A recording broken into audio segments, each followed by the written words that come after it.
2022년 7월 24일 흥업감리교회 주일 예배를 하나님 앞에 올려드리겠습니다. 찬송가 79장 함께 찬양하시겠습니다.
찬송가 43장 함께 찬양합니다.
함께 사도신경으로 신앙 고백하겠습니다. 나는 전능하신 아버지 하나님 천지의 창조주를 믿습니다.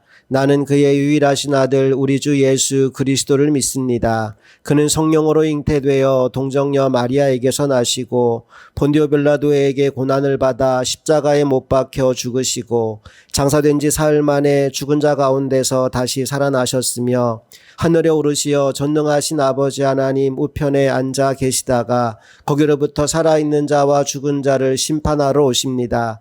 나는 성령을 믿으며 거룩한 공교회와 성도의 교제와 죄를 용서받는 것과 몸의 부활과 영생을 믿습니다. 아멘. 찬송가 뒤에는 교독문 제66번 시편 150편 말씀으로 함께 교독하시겠습니다. 할렐루야. 그의 성소에서 하나님을 찬양하며 그의 권능의 궁창에서 그를 찬양할지어다. 그의 능하신 행동을 찬양하며 그의 지극히 위대하심을 따라 찬양할지어다. 나팔 소리로 찬양하며 비파와 수금으로 찬양할지어다.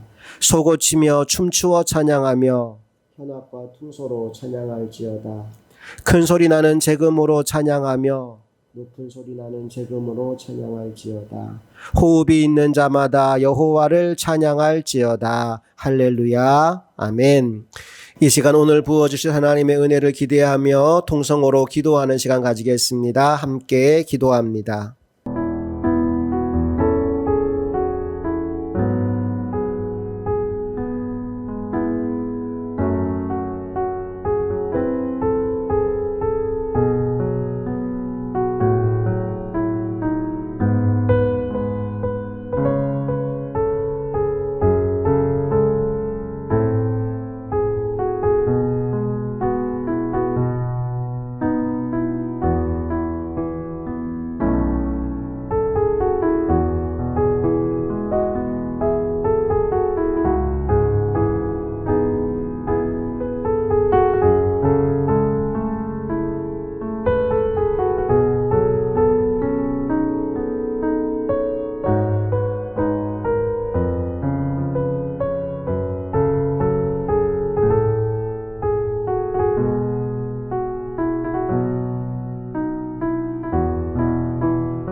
오늘 우리에게 주신 하나님의 말씀은 요한계시록 2장 1절부터 7절까지의 말씀입니다. 말씀 함께 읽겠습니다.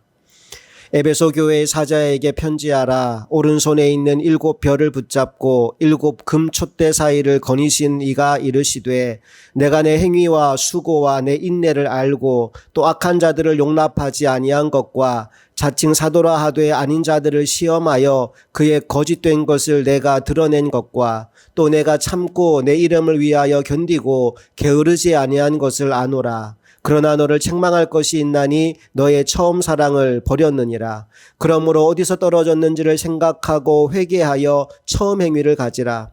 만일 그리하지 아니하고 회개하지 아니하면 내가 내게 가서 내 촛대를 그 자리에서 옮기리라. 오직 내게 이것이 있으니 내가 니골라당의 행위를 미워하는도다. 나도 이것을 미워하노라. 귀 있는 자는 성령이 교회들에게 하시는 말씀을 들을지어다.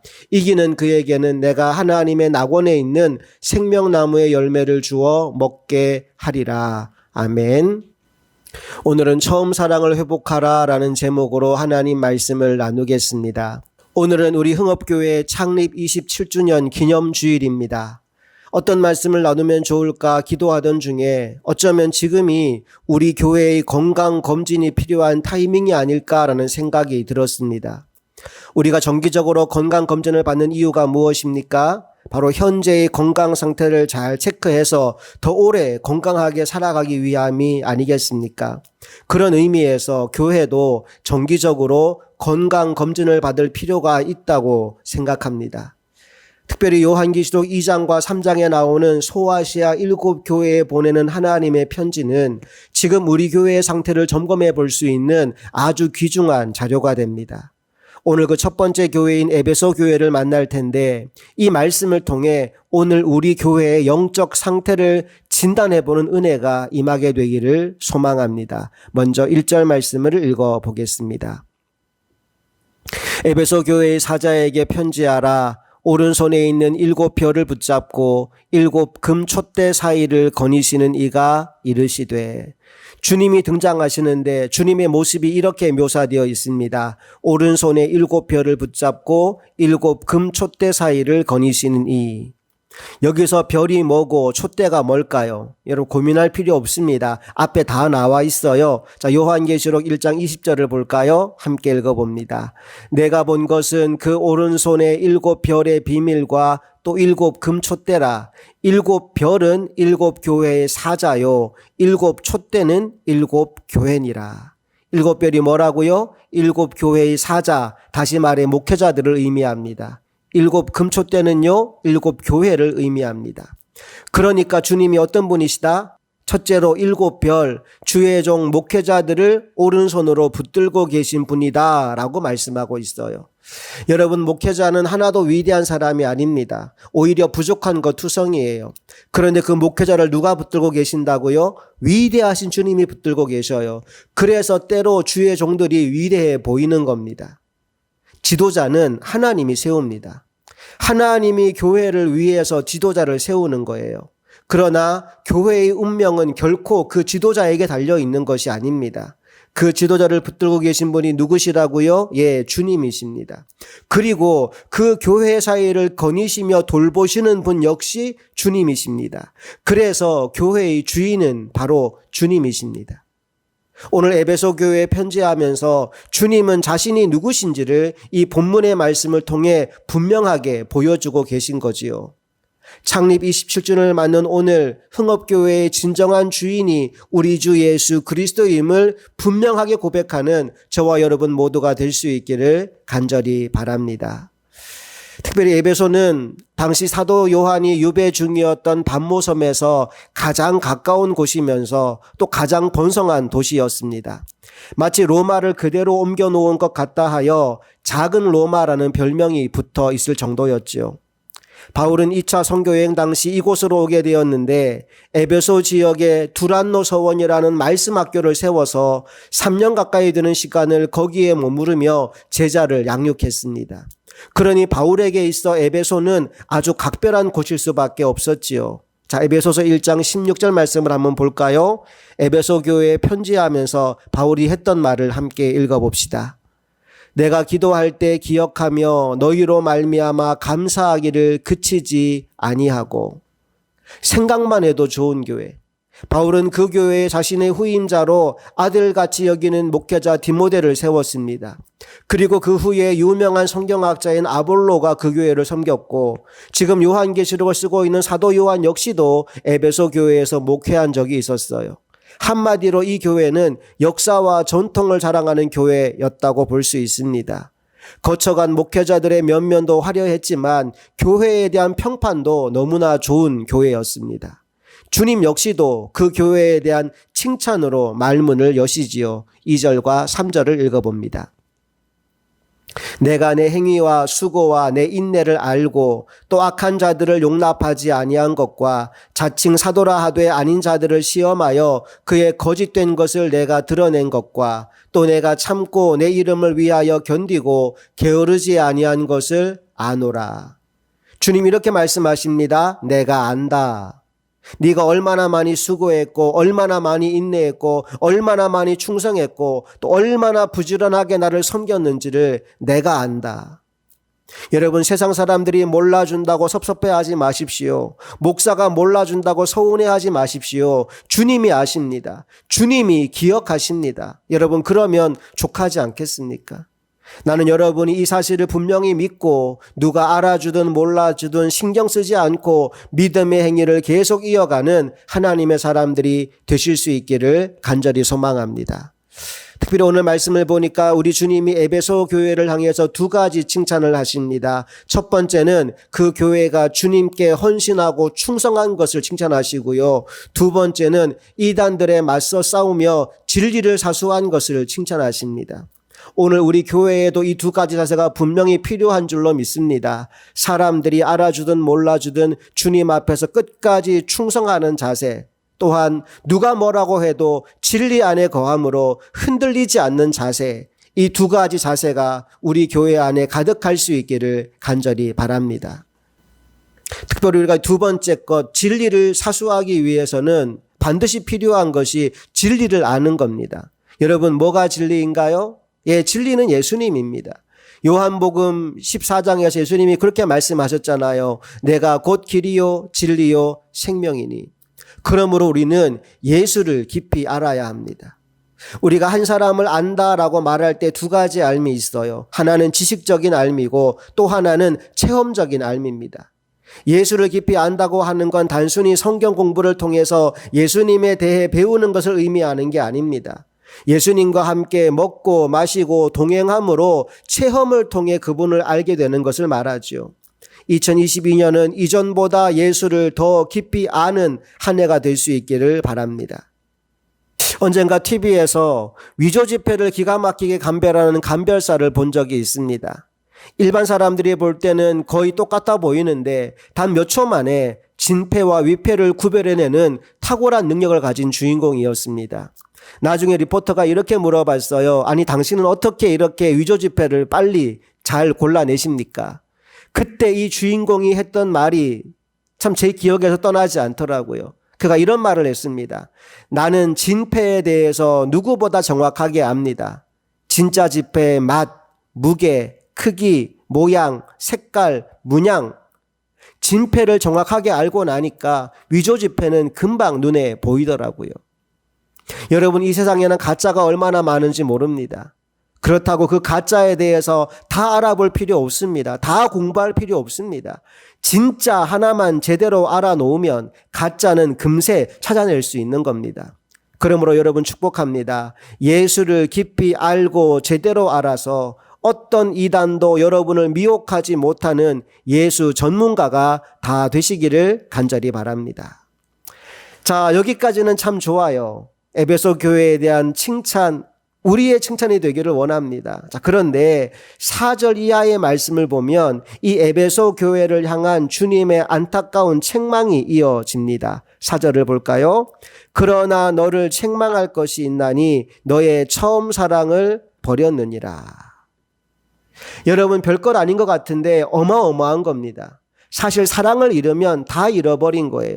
고린도전서 13장 1절부터 3절까지 말씀을 보세요. 반복되는 말이 있는데 그게 뭐냐 하면 사랑이 없으면이라는 말입니다. 한번 읽어볼게요. 내가 사람의 방언과 천사의 말을 할지라도 사랑이 없으면 소리나는 구리와 울리는 꽹과리가 되고, 내가 예언하는 능력이 있어 모든 비밀과 모든 지식을 알고 또 산을 옮길 만한 모든 믿음이 있을지라도 사랑이 없으면 내가 아무것도 아니요. 내가 내게 있는 모든 것으로 구제하고 또 내 몸을 불사르게 내줄지라도 사랑이 없으면 내게 아무 유익이 없느니라. 그러니까 사랑 잃어버리면 다 잃은 겁니다. 너무나 안타까운 게 뭐예요? 에베소 교회가 그랬다는 거예요. 다 있는 것 같은데 가장 중요한 게 빠져버렸어요. 사랑이 없었어요. 부부 사이를 한번 생각해 보세요. 좋은 아파트 있고 좋은 차 있고 돈을 아무리 많이 벌었다 해도 부부가 서로 사랑하지 않는다면, 오히려 딴 남자 딴 여자를 사랑하고 있다면 그 가정은 불행할 수밖에 없는 겁니다. 에베소 교회 다 있는 것 같은데 가장 중요한 게 없었다고요. 바로 사랑이요. 그래서 오늘 여러분에게도 정말 묻고 싶은 질문이 있어요. 오늘 여러분은 주님을 사랑하시나요? 누구보다 뜨겁게 주님을 사랑하고 계십니까? 내 안에 주님을 향한 사랑이 아직도 뜨거운지, 아니면 그 사랑이 식어버렸는지를 다음 몇 가지를 확인해 보면 알 수 있어요. 한옥 목사님이 쓰신 결말을 알면 두렵지 않다라는 책을 보니까 소위 주님을 향한 사랑이 식었을 때 나타나는 현상을 10가지 정도 나열해 놓았는데 그중에 5가지만 함께 나누어 보려고 합니다. 자, 사랑이 식으면 어떤 현상이 나타나느냐? 첫째로요, 기도 생활이 차가워집니다. 사랑에 빠진 커플들은 할 말이 많아요. 사랑에 빠진 사람들을 한번 보면요, 밤새도록 전화통화하고 끊고 나면 또 카톡을 하고 있어요. 기도는 하나님과 대화하는 겁니다. 하나님과 사랑에 빠져 있으면 기도할 때 할 말이 너무 많아요. 기도하는 시간이 아주 신나는 시간이지요. 그래서 시도 때도 없이 기도합니다. 그런데 사랑이 식고 나면 기도 시간을 재게 돼요. 왜 이렇게 시간이 안 가나 그러고 있지요. 첫사랑이 식으면 첫째, 기도 생활이 차가워집니다. 그런가 하면 사랑이 식어질 때 나타나는 2번째 현상은 말씀에 대한 갈망을 잃어버린다는 겁니다. 자, 어떤 청년이 한 자매와 사랑에 빠졌다고 합시다. 그런데 우연히 그 자매에 관한 모든 것이 담겨있는 책을 발견했어요. 그 자매의 어린 시절, 좋아하는 취미, 무슨 생각하고 사는지, 싫어하는 건 뭔지, 그녀에 관한 모든 것이 그 책에 담겨 있어요. 진짜 위대한 책이죠. 그 책을 손에 넣는 순간 그 청년이 아무리 책을 싫어하는 청년이라 하더라도 그날 밤을 새워서 그걸 다 읽지 않겠습니까? 그것도 아주 경건하게 밑줄을 치면서 묵상하면서 암송하면서 마르고 닳도록 읽지 않겠느냐 이 말입니다. 주님과 사랑에 빠졌을 때는 성경을 그렇게 읽습니다. 사랑이 뜨거우면 말씀에 대한 열정도 뜨겁고, 사랑이 식어버리면 말씀에 대한 열정도 식어버리게 됩니다. 사랑이 식으면 나타나는 현상 3번째는요, 전도의 의욕을 잃어버리게 된다는 겁니다. 사랑에 빠진 젊은이들은 누구를 만나든지 자신의 남자친구, 여자친구 자랑을 합니다. 나는 별로 듣고 싶지 않은데도 옆에 와서 자꾸 자랑질을 해요. 그 사람이 얼마나 잘생겼고 얼마나 똑똑하고 얼마나 자상하고. 여러분, 전도가 그렇습니다. 주님을 뜨겁게 사랑하는 사람은 누가 전도 훈련 따로 시키지 않았는데도 가서 쿵 누르면 예수님 얘기, 교회 얘기만 합니다. 그런데 사랑이 식어버리면 더 이상 전도하지 않습니다. 바울은 내가 복음을 부끄러워하지 않는다라고 했어요. 어디에 가든지 부끄러워하지 않고 정신없이 예수님을 자랑하는 사람, 아직 사랑이 식지 않은 겁니다. 오늘 여러분은 어떠신가요? 자, 사랑이 식어질 때 나타나는 4번째 현상은 예배가 끝나면 주님과의 교제도 끝나버린다는 겁니다. 사랑에 빠진 연인들은 꼭 데이트할 때만 그 사람 생각하는 게 아니에요. 맛있는 음식점에 가면 그 사람 데리고 와야겠다 생각하고요. 쇼윈도에 예쁜 옷 걸려 있으면 그 사람 사줘야지 생각합니다. 그러니까 데이트할 때만 함께 있는 게 아니고 생각으로는 늘 같이 있는 거죠. 주님과 사랑에 빠지면 예배 시간이 따로 없습니다. 예배 끝나고 집에 갈 때도 차 안에서 찬양을 흥얼거리고 하늘을 봐도 구름을 봐도 예수님 생각만 나고 온통 머릿속에 예수님 뿐이에요. 그런데 첫사랑이 식어버리면 주일 예배가 끝남과 동시에 예수님 생각도 끝이 나버립니다. 교회 문 나서면서 하나님 예수님 바이바이 해버리는 거예요. 사랑이 식으면. 그런데 첫사랑이 살아있는 사람은 일상의 삶에서 늘 예수님을 생각하게 됩니다. 사랑이 식어지면 나타나는 현상 마지막 5번째는요. 하나님의 명령들이 귀찮게 여겨진다는 겁니다. 사랑하면 상대방의 소소한 것에 관심을 가지고 바꿔주고 싶어집니다. 그래서 이렇게 해보자 저렇게 해보자 이야기하는데 그 말이 참 감사해요. 그런데 시간이 지나서 사랑이 식어버리면 이 여자 잔소리 너무 많다. 이 남자 너무 간섭한다. 이런 생각이 들기 시작하는 거죠. 주님과의 첫사랑의 관계에 있을 때에는 삶의 작은 부분까지 주님과 나누는 것을 좋아합니다. 주님이 구체적으로 개입하고 간섭하고 인도해 가는 걸 기뻐해요. 그런데 사랑이 식어버리면 하나님의 말씀이 부담스러워집니다. 하나님의 명령들이 귀찮아져요. 나 좀 그냥 내버려 두세요. 주일날 교회는 나가 드릴 테니까 헌금은 꼬박꼬박 할 테니까 제발 내 삶은 터치하지 마세요. 여러분, 사랑이 식어버린 겁니다. 다시 한번 여러분에게 묻고 싶어요. 여러분은 지금도 주님을 뜨겁게 사랑하십니까?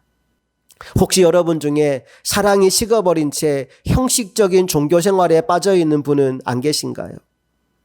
주님은 사랑이 식어버린 에베소 교회에 이렇게 권면하셨습니다. 5절 말씀을 읽어볼게요. 그러므로 어디서 떨어졌는지를 생각하고 회개하여 처음 행위를 가지라. 사랑을 회복하는 방법, 하나님의 솔루션이 여기 나와 있어요. 크게 3가지, 영어로 3R입니다. 첫째 뭐 하라고요? 생각하고, 영어로는 remember, 기억하라는 겁니다. 두 번째 회개하여 repent, 가던 길을 돌이키라는 거예요. 세 번째 처음 행위를 가지라 restore, 회복하라는 겁니다. 기억하고 돌이키고 회복하라.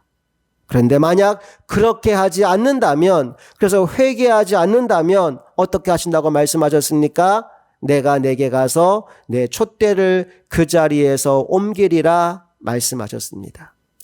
촛대를 옮긴다, 무서운 말입니다.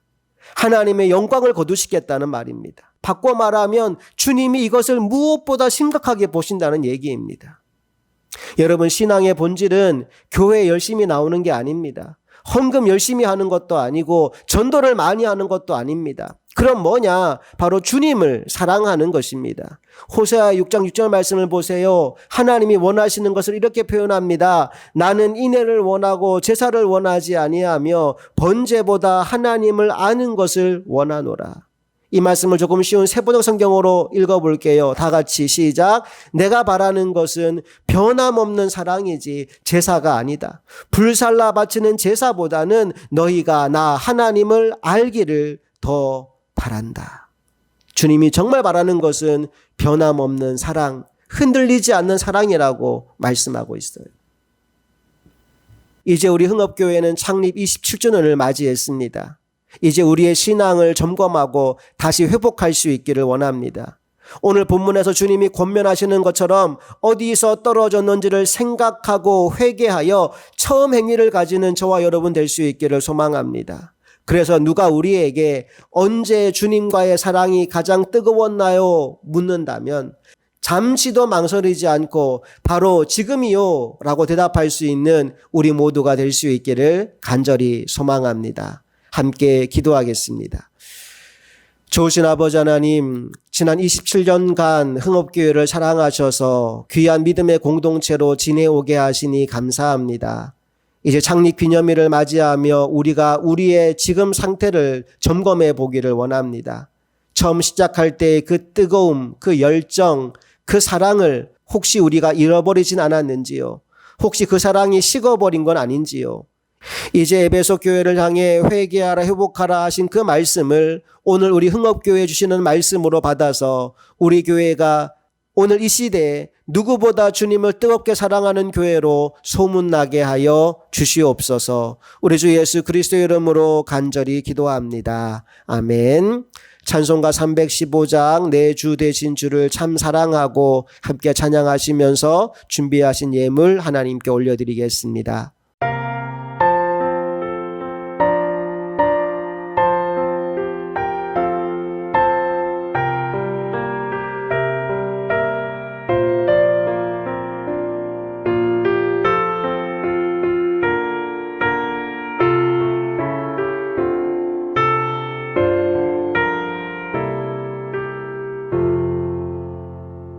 내 주 되신 주를 참 사랑하고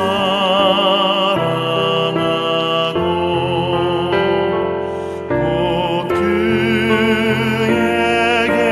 죄를 다고 합니다.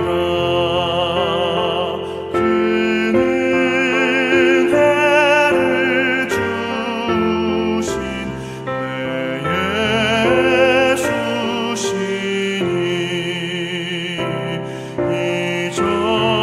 이전보다 더욱 사랑합니다. 날 사랑하사 구하시려고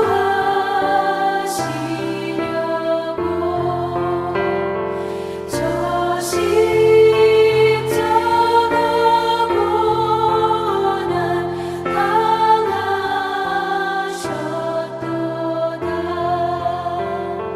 그 가시관 쓰신 내 주 배우니 이전보다 더욱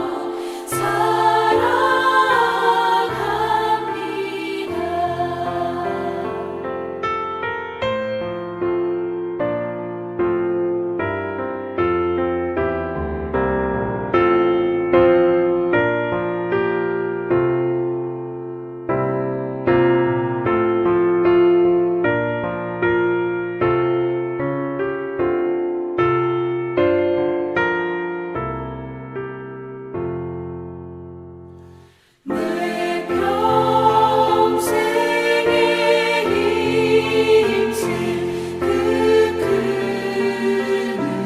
의무는 주 예수의 덕을 늘 기리라. 숨질 때까지 내 할 말씀은 이전보다 더욱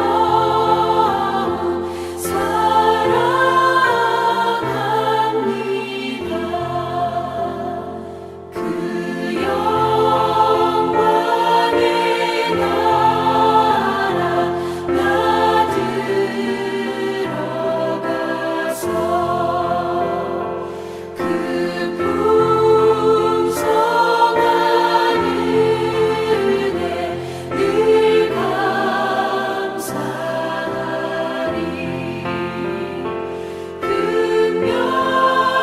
금멸류관 쓰고 나 찬송할 말 이전보다 더욱